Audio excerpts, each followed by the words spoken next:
Hey, welcome back to Max Nave Horsemanship again. And today we're going to do a video in the car because it is insanely windy out today. And there's no way that, the audio would have been terrible if I tried doing this outside. Even with the wind filter on the mic. Wouldn't have worked. Wouldn't have been, it's bad. It's to the point where the car is actually rocking. Even as I sit here talking to you, and the camera probably won't show it much, but I can feel it, and I can even visually see it as I look over at my one rearview mirror. I can see it actually moving up and down relative to the ground, which tells me the car is rocking side to side pretty good. But I'm going to back up and talk about my last video where I was teaching you how to lead by the hind leg. And well, as if you paid attention to that one, you'll notice that I made a couple of notes in that video where I didn't do things the way I said I was going to originally do them. I did not use the round pen, and which I'm kind of glad I didn't, because it proves you don't need one again. And what I did was the lead. I had the horse on lead, and I didn't use my lariat either. I had another rope that was not quite as long as I would have maybe needed, but it worked okay for what we were doing because I had her on lead, and so she wasn't going anywhere because she was still responding very well to the lead. So she didn't get in excessive distance to the point where the rope on her hind leg became an issue. It was longer than the lead rope. So, well, anyhow, we didn't do things as we initially said we were going to. We did them the way you're probably going to have to, which is lead rope in one hand and the rear leg rope in the other hand. Now, fortunately on that one, that horse was trained well enough that the lead hand, she'd respond to a point and all that really well. Although she was a little nervous about the rope on her hind leg. I had to actually give her a cluck to get her to move, but she still responded well enough that it wasn't necessary to use a flag or anything like that. So I could actually get away with using a lead rope and another rope on the hind leg. It was possible to do that. And if you get the horse good enough before that, you'll be able to do that too. If you can't, well, then you should probably work on those things a little more. And if you don't have a round pen or access to one, that's what you're going to have to do, okay? So you're going to have to work on those things, make sure they're good enough that, well, it's going to work, okay? But I am going to add one thing to that one that I discovered, because I started thinking about it after the fact. Okay, I work the bare hand. I always do. But I also have a job that I use my hands enough that my hands get tough enough that I don't really have to use gloves. It's not necessary. But if you've got fairly delicate hands, because you have, say, an indoor office job or something like that, where you don't do a lot of rough, tough stuff with your hands to toughen them up, you're probably going to, and this, I'm going to, careful, listen carefully. This is the one and only time I'm going to suggest using a glove. And that is only because of possibilities. I don't encourage you ever using gloves when you're working with a horse. You'll always notice I work barehanded in my videos. And in that one, I did too, when I did that. But I started thinking about afterwards, you know what, for some people, it might be a good idea to put a glove on that hand that is holding the rope for the hind leg.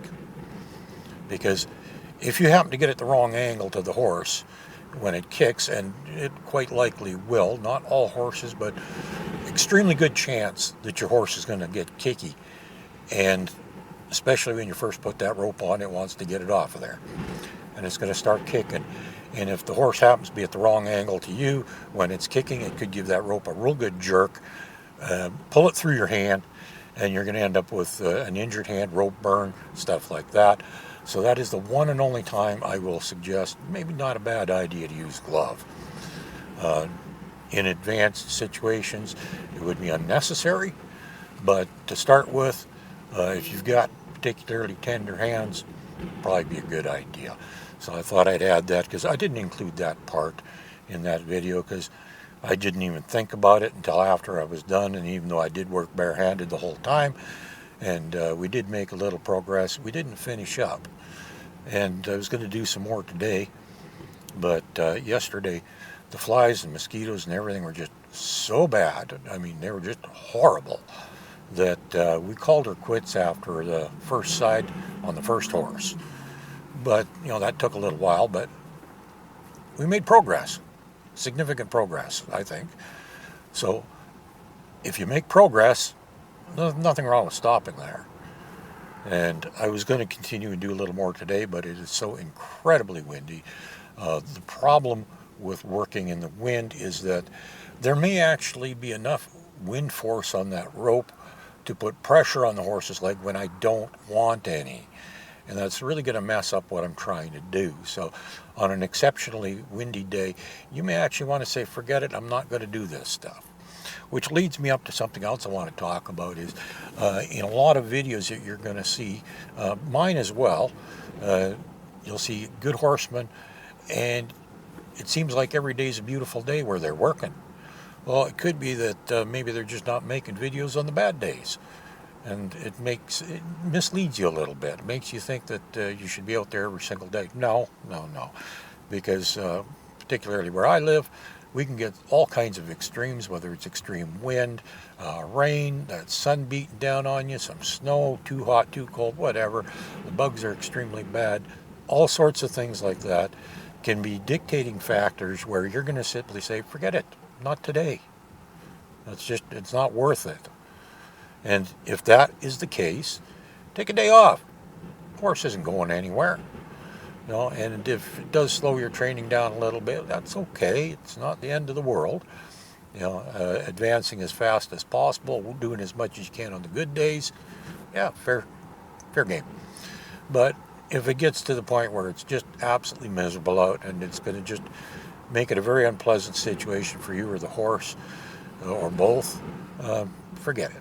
You know, all these guys that do these videos, and it always looks perfect, well, you're not seeing everything. You're not seeing those bad days because they don't make videos those bad days.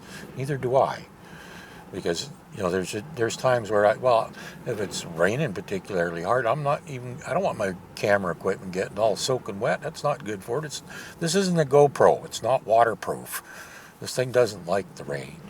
Although, believe me, it's been exposed to rain more than once, but we try to minimize that as much as we can, and fortunately to this date we haven't had a problem yet. And we've been using this particular camera for a while.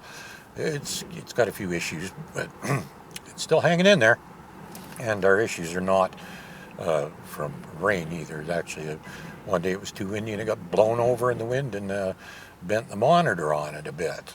So things are a little out of shape on it, but it's still working and still doing the job we need it to do. So I just wanted to touch on that one, because if you're not familiar with where I live, and I haven't explained this to you before, is it's a land of extremes where I live. And it can be as hot as 40 above in the summer, which is over 100 degrees Fahrenheit, to minus 40 in the winter, which if you're Fahrenheit, it doesn't matter. At minus 40 in Celsius and Fahrenheit is exactly the same. That's where the two scales join up. And it's incredibly cold, and I'm not going to be outside playing with the horses at minus 40. That's just, the horses don't mind. They don't care, but I do. So extreme heat, extreme cold, wind, rain, snow, bugs, all these things can actually hamper what I'm trying to accomplish. And again, you look at a lot of videos and you think, well, what's your problem? Why aren't you out there every day?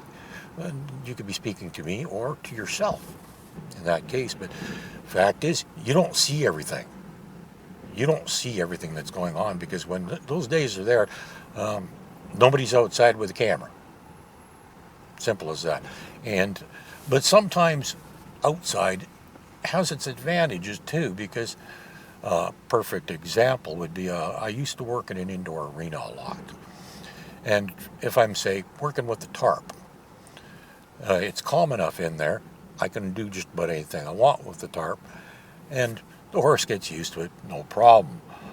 Take the horse outside on a day where there's even a slight breeze, and the tarp flaps a little bit, and all of a sudden the horse gets excited. Why? Because it's never seen that before. And that's why when I'm working indoors where there's no wind, I will intentionally pick that tarp up and give it a good shake to simulate what would happen if it was a windy day. And sometimes that will actually get a reaction out of the horse. And so if it happens to be a slightly breezy day and the tarp's flapping around a little bit when you're working with it outside, as long as it's not so windy that it's blowing out of your hands and you got no control over it, if it does blow around a little bit, that's okay, because the horse needs to get accustomed to that type of stuff so that when you're riding the horse, it's not going to have a meltdown when this stuff happens, because there's a lot of stuff you have zero control over. And this is why we're doing all the things that we're doing when it comes to desensitizing, leading by the hind leg, you name it.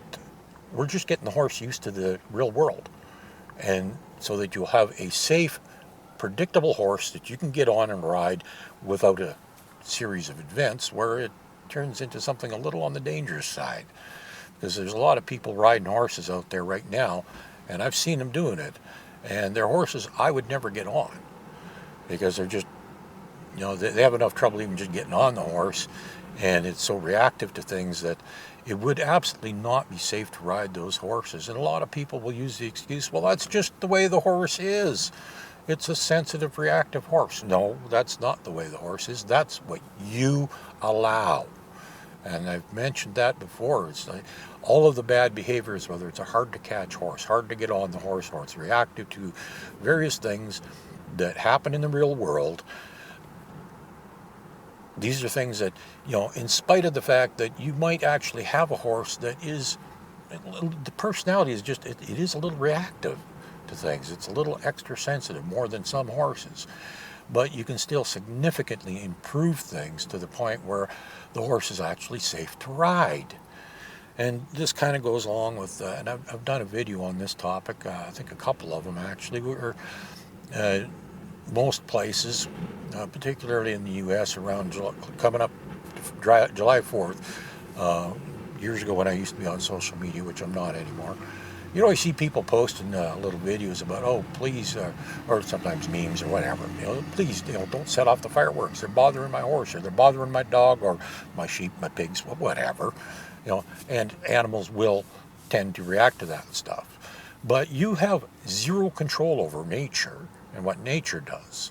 You have no control over your neighbor. If they're crazy enough to set off fireworks thinking they're doing the right thing, well, you can't stop them. So where does the onus lie? You have no control over that, but you do have control over your horse. And that's why we do the things we do, so that you can actually get the horse to the point where it's not going to overreact to these things, because there are going to be days that you're going to be riding, or, well, even if you're not riding, it could be a thunder and lightning storm, and is your horse going to react to that stuff?